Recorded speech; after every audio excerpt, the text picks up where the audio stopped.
iyo mudahaguruka nanjye byari kunkora ku mutima, ariko izo ni indangagaciro z'Abanyarwanda.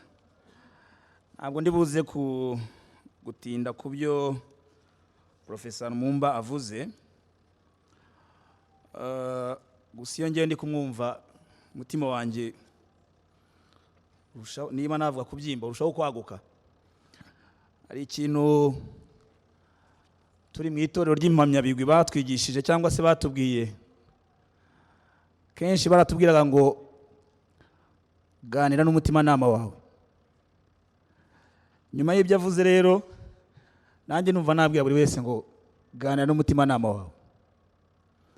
Yavuze byinshi, ariko iyo tuvuga kwibohora nyakuri kwa Afurika bivuze iki? Yabigarutseho. Icyambere tugomba kumenya nuko umugabane wa Afurika uraboshywe. Niyo mpamvu duharanira kwibohora. Uboshywe n'ingoyi y'amatsi ibihugu. Twagize amateka y'abakoloni nabo bafatanyije mu gusenya Afurika bagamije inyungu zabo bwite, na n'ubu ntibasinziriye, baracyabikomeje, ariko se twebwe turaryama tugasinzira. Ntabwo twavuga ko Afurika nk'uko yabivuze Professor Lumumba iboshywe n'abakoloni, iboshywe n'abatsi bihugu gusa. Afurika iboshywe no kutigirira icyizere. Afurika iboshywe no kutishakamo ibisubizo ku bibazo ifite. Afurika iboshywe no kurarikira ibyo hanze. Yabivuze, hari ibihugu bimwe na bimwe bya Afurika barya umugati waturutse i Paris, waturutse i Londres, waturutse ahandi. Afurika iboshywe n'ubukene, iboshywe n'intambara z'urudaca, kandi izo ntambara yabivuze mu bihugu bitandukanye na bimwe duturanye hano mu karere k'ibiyaga bigari, intambara zidafite nibura inyungu ku mugabane wa Afurika.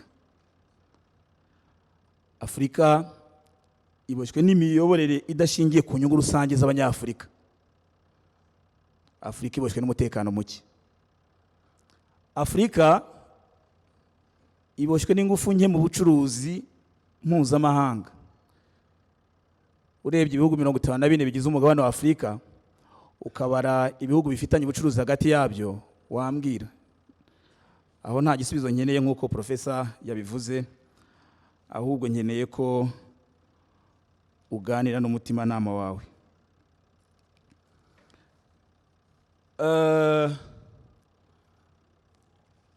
Hari ibindi yavuze cyane cyane nk'abanyamakuru, ntago nagenda nakavuzo cyane ko nanjye ndi umunyamakuru. Agira ati abanyamakuru bagomba kumenya agaciro bafite. Nibo bavuga agaciro baha ikaramu yabo. Ese mutekereza mute? Ese abanyamakuru b'Abanyarwanda, abanyamakuru b'Abanyafurika bibuka umugabane wa Afurika? Imitekerereze yanyu igomba guhinduka, mukamenya gutekereza nk'abanyamakuru b'Abanyarwanda. Ariko n'ubundi mu mahame agenga itangazamakuru barabivuga ngo à chaque pays sa presse. Nagira ngo rero Professor, don't worry. Journalists here, we don't wear this yellow t-shirt because we don't have a suit. This is our vision. We are looking forward, and we have one vision, and we want to take a lead. So don't be worried. It's a long journey, but we hope and we believe we'll do it. Reka rero muri uyu mwanya dufata umwanya mutoya twakira ibibazo cyangwa se ibitekerezo ku byo Professor Lumumba amaze kuvuga. Ndakira ibitekerezo cyangwa se ibibazo bitatu. Protocol, 2 questions. Okay. Nagira ngo babwire ko Professor yavuye Kenya mu gitondo kandi afite urugendo arasubirayo mu kanya n'indege ya saa 12. So that's why I want not two questions. I'll pick those who ask me question. I'm going to be dictatorial a little so that there is efficiency. Please. Your question? You.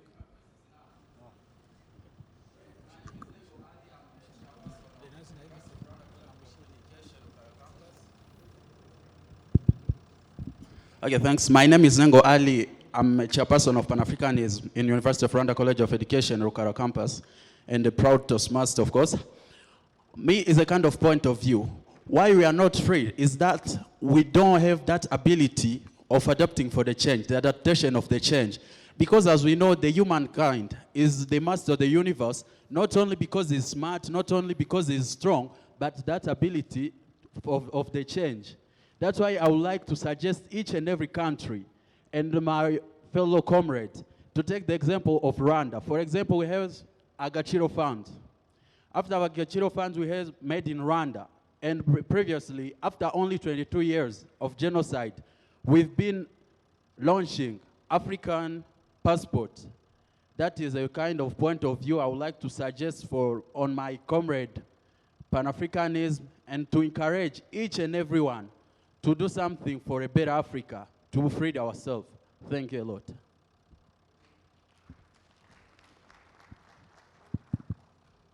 Thank you very much. Professor, why do you think it is so difficult for we Africans to decolonize our minds? Thank you very much. There is a book written by a Kenyan professor and an author called Ngugi wa Thiong'o. And Ngugi wa Thiong'o, who is Kenyan, says that we must decolonize our minds. You know, when I look at the colonialist, he was very deliberate. How many of you have watched the movie Roots by Alex Haley? If you haven't watched it, it is a dramatization of a young, perhaps let me take the microphone. I'm a teacher, sometimes I like moving when I let me. There is a young Kunta Kinte who was taken off the coast of Gambia as a slave and taken to the United States of America. The very first thing that they did was to demand that he changes his name. So they beat him for a long time to change his name. And he refused. They said, "Your name is Toby." And he would say, "Kunta Kinte." Ultimately, in order to save himself, he said, "Toby." But then he said, he will tell his story to his children that the name Kunta Kinte must never be lost. And that is how Alex Haley, nearly 200 years later, traced his roots to the village of Jufure in the Gambia. The colonial worked on the mind. The French were perfect at this with assimilation. When you sang in the schools, it's told, "France, France, our land, we the French." How could you be French?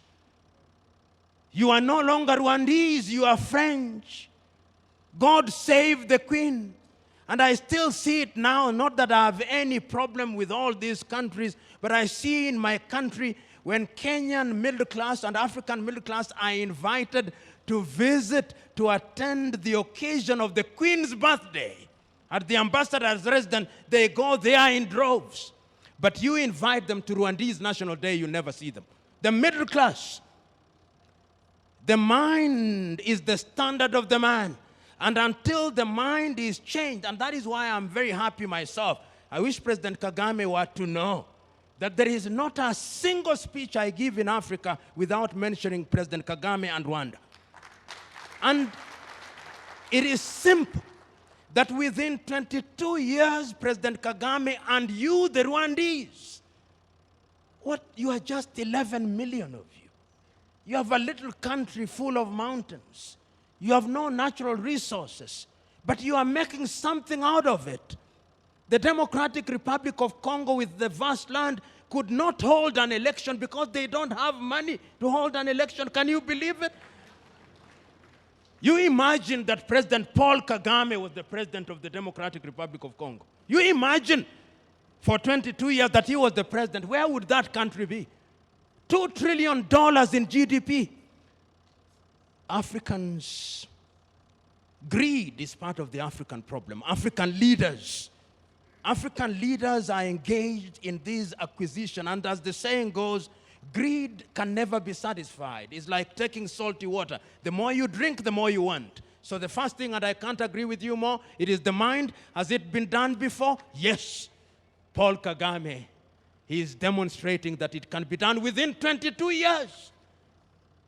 So in the next 50 years, we start with the mind. The last question, and then I rush to the airport. Thank you, Professor Lumumba. This question is going to be directed to you directly as a professor. You rightly said that the mindset is our main problem. And you talked about the media, you talked about democracy. So all these about ideas that need to be developed. What, as a Pan-African's professor, how do you think, why can't we, as professors, as academia, think and develop African democracy model based on African values? How can it be really looked at from a deep thinking perspective and research and propose to Africans another way of thinking? Thank you very much. You know, one of the things about the colonialists, and they are still alive and well. They are still alive and well. During the French elections, one of the leaders, Marine Le Pen, visited Niger. I don't know what you say in French, territoire la haute mer. The French still believe that Côte d'Ivoire, Gabon, Benin, Togo, Cameroon, Mali, Mauritania, those are their colonies. And the leaders also believe that they are colonized. So one of the things that Africans must do, and I can't agree with you more, is to go into the traditional system. Look at the Gacaca that was introduced to deal with the post-genocide environment. How many cases did it deal with in a manner that healed or has helped heal the Rwandese? How many cases How many cases were tried in Arusha? How many cases are being tried at the ICC? It takes years to try one person.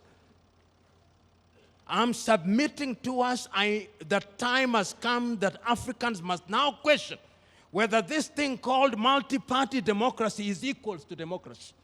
And I don't believe so. In my own country, we have things called political parties. They are not political parties. They are assemblies of tribes. If you look at Kenya today, if those of you who read Kenya, you now have something called NASA. It is an assembly of different ethnic groups and another assembly of ethnic groups, and our elections in August will simply be an ethnic census to determine which combination of tribes is more than the other. In other words, that cannot be democracy.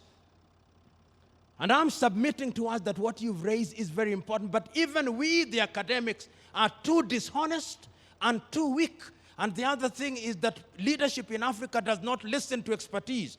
Because there is a book which all of you must read, is called Waiting for Wild Beasts to Vote, written by Amadou Kuruma. You know, when people become leaders in Africa, we think they are gods. And when you begin to treat any person as if he's a god, he begins to think he's God. And when he thinks he's God, you can no longer advise him. How can you advise God? It is God who tells you what to do. In Europe and America, leaders are made to believe that they are servants. That is why the South Koreans, their leader is now in prison being tried for corruption. That is why in Brazil, their leader is being tried for corruption. But in Africa, tell me which leader can be tried for corruption. First of all, their tribe will come and say, he is a thief, but he is our thief. I stop there. There are things that can, because nowadays I want to be positive. I want to be positive because there are few people. How many, for example, know what is happening here in Rwanda? There are good things that are happening in Rwanda. I was in Nigeria 2 days ago, and I was talking to a young girl, very enlightened, 28 years of age, and I was talking about Pan-African movement, and I gave the example of Paul Kagame, I gave the example of Kenneth David Kaunda and Julius Nyerere. She did not know Paul Kagame, she did not know Julius Nyerere, she did not know Kenneth Kaunda, and she was a university graduate. Can you believe it? But I am sure she knows Beyonce Knowles. And she knows Wayne Rooney and Ronaldo and Messi. So what does it matter if you know Messi or Rooney or all those other fellows? Or LeBron James? You don't sleep because you are watching LeBron James. But you don't know Paul Kagame? And you are African? You don't know Kambarage Nyerere? And you are African? You know Donald Trump? And you're African, but let me go to the airport. arakoze cyane arakoze cyane. Before Professor Mumba leave the hall, reka mbabwire ko yagiye. Reka mbabwire ko Professor Mumba ubusanzwe n'umwarimu n'umwarimu muri kaminuza ya Kenya, akaba ari umwarimu mu by'amategeko. He's a professor. Ni umugabo utavugirwamo niko nabivuga, ariko ni n'umugabo uvuga akamuri ku mutima. Reka rero mpamagare itorero ry'impamyabigwi kugira ngo naryo rize ridususurutse, ariko kandi tunashimira Professor Mumba ku nyigisho nziza. Nubwo ari inyigisho rega twese tuba tubizi, ahubwo ikiba gisigaye no kugira ngo umuntu aganire n'umutima we yumve uruhare rwe aho ruri. Impamyabigwi niba ziri hafi zize. Mukanya impamyabigwi nizimara guseruka mu ngamba, turaza gukurikizaho ikindi kiganiro. It's a panel discussion which is composed by Fiona Mbabazi. I think she's here in the hall. They can take their place here. Kanangire Christian, Mutebi Goloba Frederick, and Yann Gwet.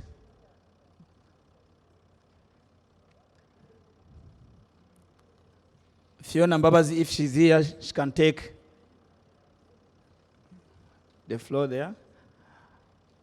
And the Safari is going to moderate this session. Fiona Mbabazi is there, Kanangire Christian, Mutebi Goloba, and Yann Gwet. The theme is the role of media in nurturing the African youth for the total liberation of Africa. Impamyabigwi, museruke mu ngamba, museruke mu ngamba.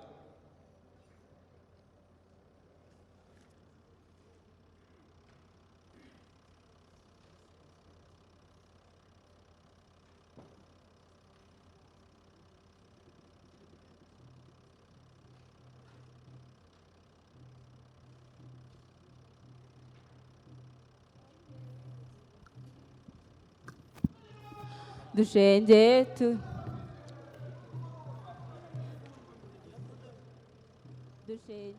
turirimba twese duhimbawe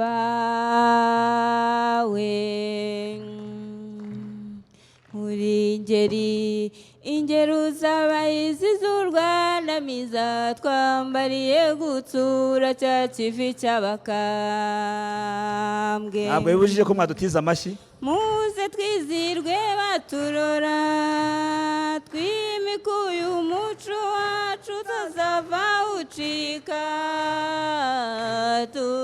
twiteza n'ishyaka ry'amarere twitabira imihigo. Dushenge turirimba twese duhimbawe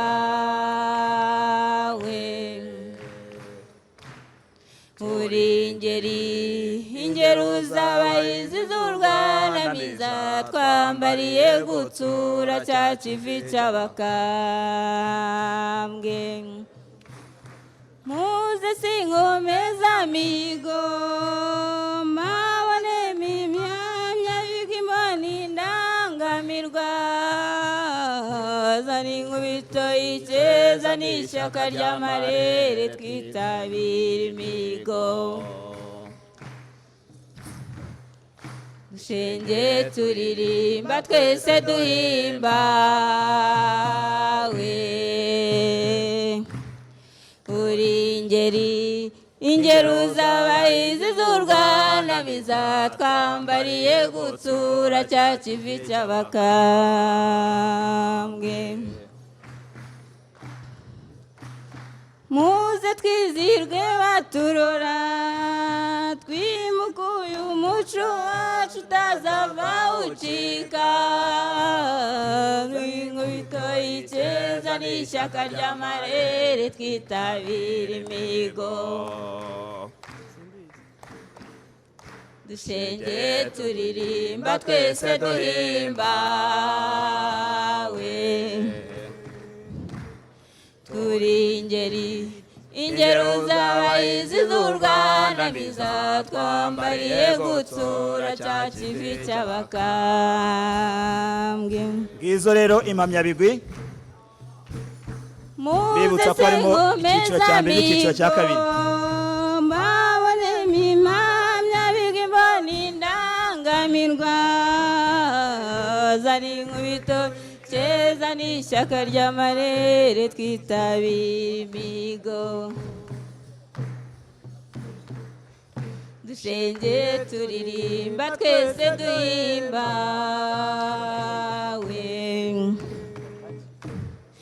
uri ingeri z'abahizi z'urwanamiza twambariye gutsura cya kivi cy'abakambwe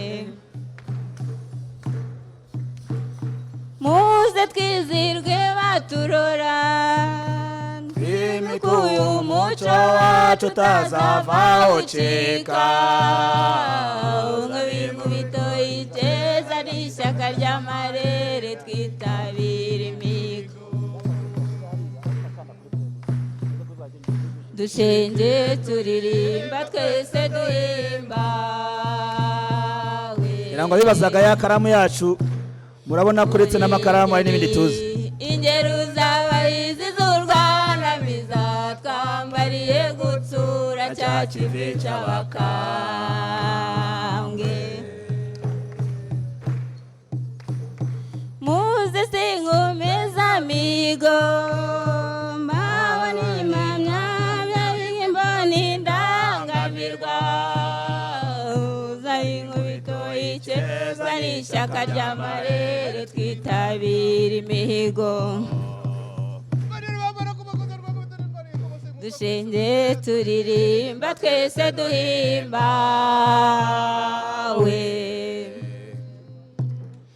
uri ingeri z'abahizi z'urwanamiza twambariye gutsura cya kivi cy'abakambwe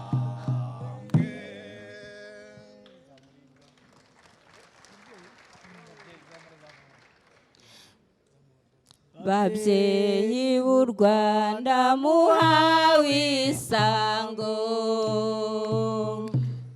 cyo nimugwire babaye muri ba mutima w'urugo cyo nimugwire babaye muri aya majyambere namwe abareba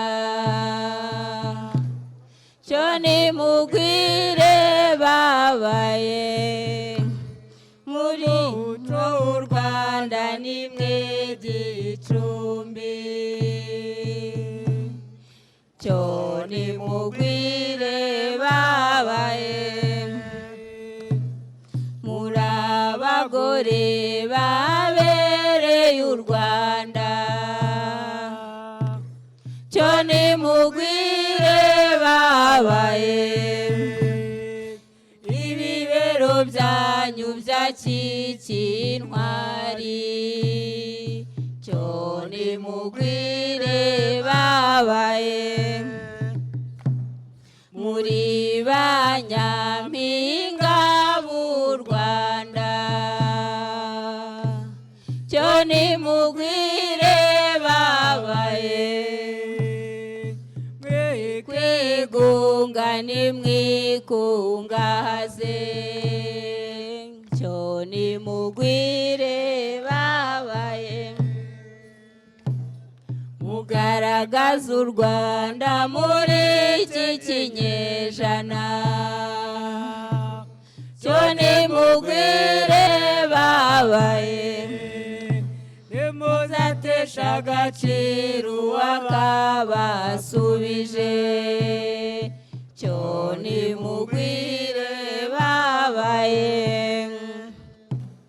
babyeyi b'u Rwanda muhawe isango cyo nimugwire babaye muri ba mutima w'urugo cyo nimugwire babaye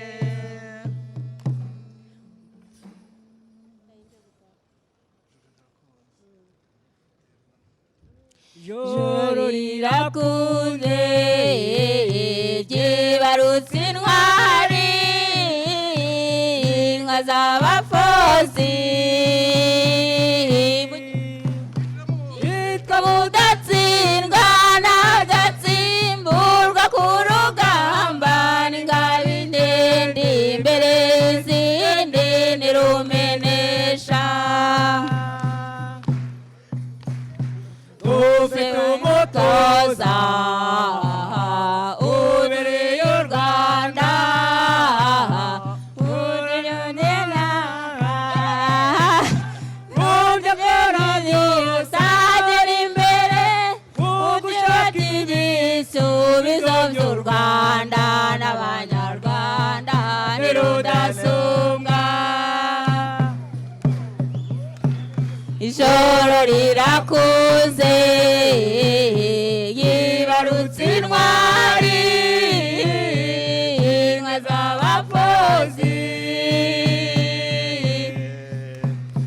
yitwa mudatsindwa n'agatsimburwa ku rugamba n'ingabo ndende imbere y'izindi nirumenesha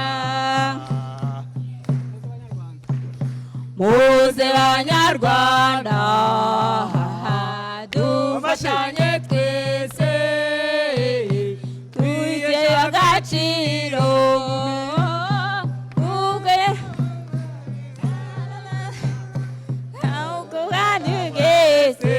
nk'abadasonga kubaka u Rwanda Nyarwanda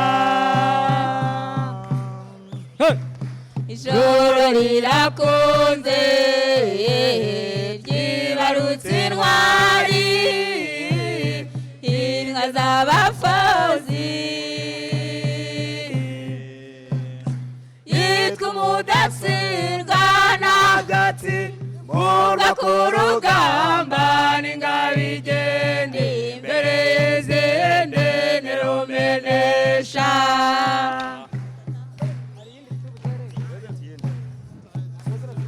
dufite umutoza ubereye u Rwanda murava mu byo akora byose ahora imbere mu gushaka ibisubizo by'u Rwanda n'abanyarwanda ntirudasumbwa ijoro rirakunze yibarutse intwari inka z'abafozi yitwa umudatsindwa n'agatsimburwa ku rugamba n'ingabo igenda imbere y'izindi niru